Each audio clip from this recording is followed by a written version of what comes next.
Another edition of First Person this week on PressProsMagazine.com, again brought to you by the Ruin Camp Farm Drainage Company in Fort Laramie. 80 years of experience for farm, commercial, and residential. If you got wet fields, call them. They can make water work for you. They're on Dawson Road in Fort Laramie. I think they play volleyball in Fort Laramie as well.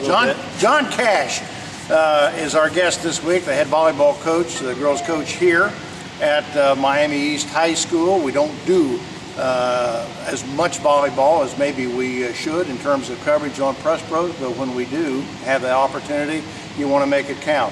You can't do better than to talk to somebody who's won not one, but two state titles back to back. Belatedly, John, I congratulate you on that. I appreciate it. That's a heck of a gig. Well, the girls did a great job. I mean, we can facilitate all the information we want, but at the end of the day, the kids have to be the one that listen and do, and we've been blessed with great kids here who work hard and do the right things and have finished the deal the last 2 years. Everybody that I know who coaches or teaches the sport of volleyball has a different story.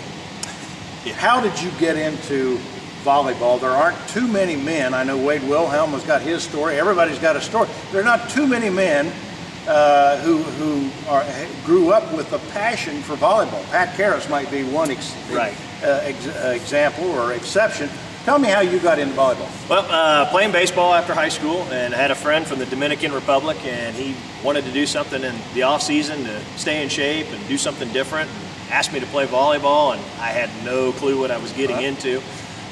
But we decided to do it, and ended up loving it because it had a lot of translation between baseball and the contact and the power. And it was a lot of fun and easy exercise. Met my wife that way, and family's been involved with it ever since. So it's been a great thing. And a great thing here at Miami East. You've been here a few years, and you've had an incredible cycle of success. But I know coaches always say, I have never won a state title. You've got to have players. You have to have talent. You got to have kids that, as you say, buy into it. Did you know that when you came here? Or if you didn't, how soon did you realize when you got here? Well, when we got here, no, we didn't know it right away because we didn't know all the kids.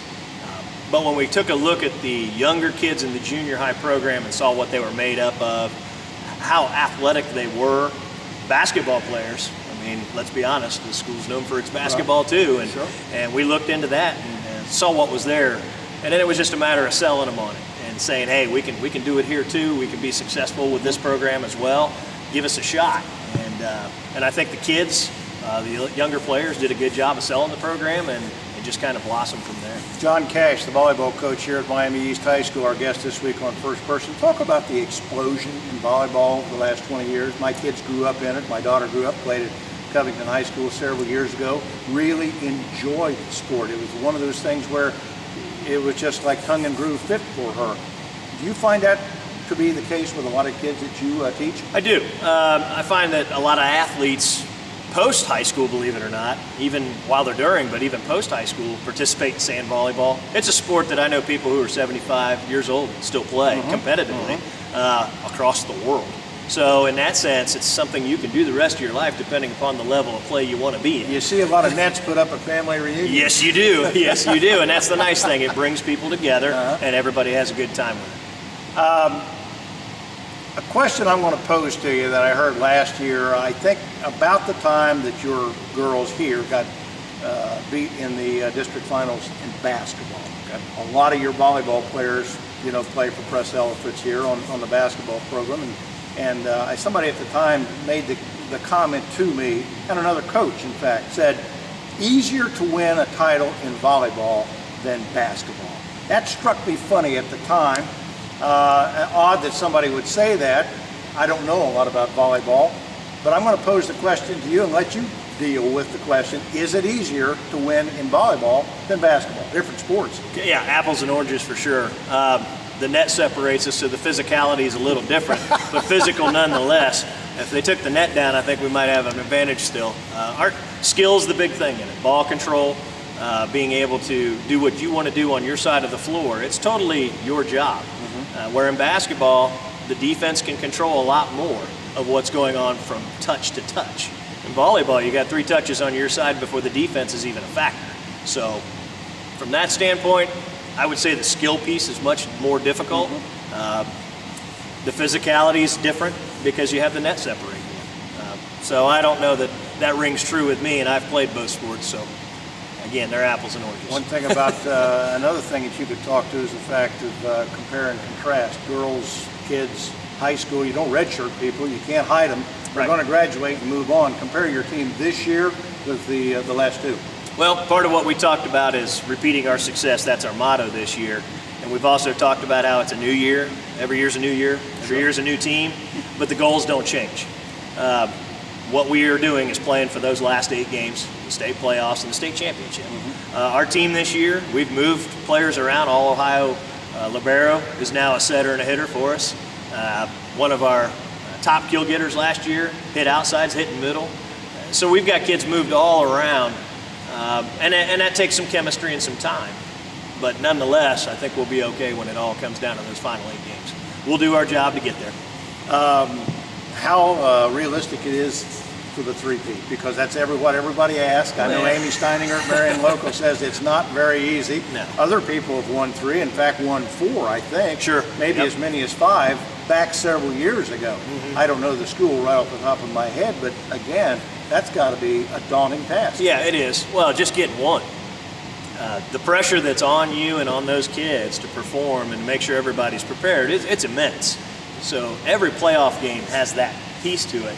So to go through and win 16 matches in the playoffs in a row is it's amazing to me when I think about it. But it's not an easy feat at all. And this year will be challenges all over the place as far as who we play, because everybody's looking to gun at you. They're trying to get you. They want to beat you and put you on their marker.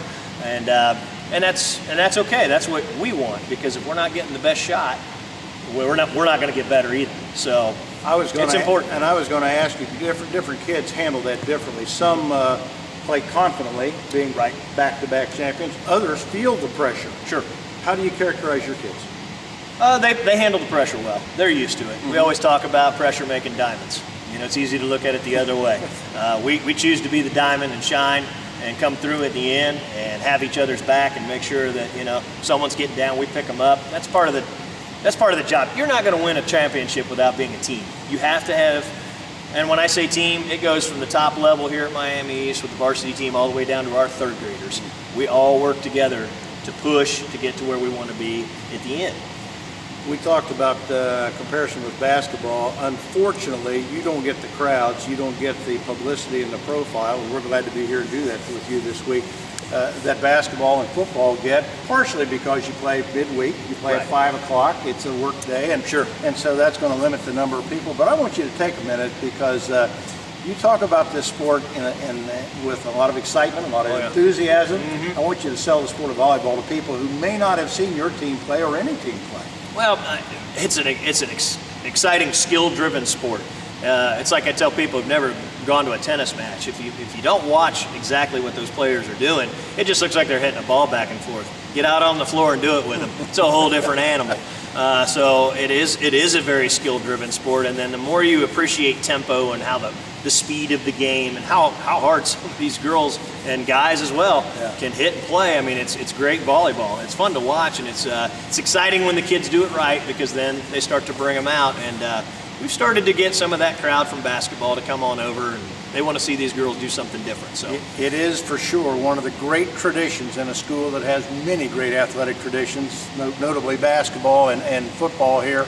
John Cash and the Lady Vikings taking your place alongside those. We're happy for you. Wish you the best this year. Thank you, Sonny. Appreciate it. And thanks for taking the time today. Wrapping up another edition of First Person, again, sponsored by the Ruin Camp Farm Drainage Company in Fort Laramie. Call Phil Barhorse. They'll make water work for you. Coach Cash and the sponsors, thanks again for your support of high school sports on PressProsMagazine.com. We'll see you again here next time with another edition of First Person.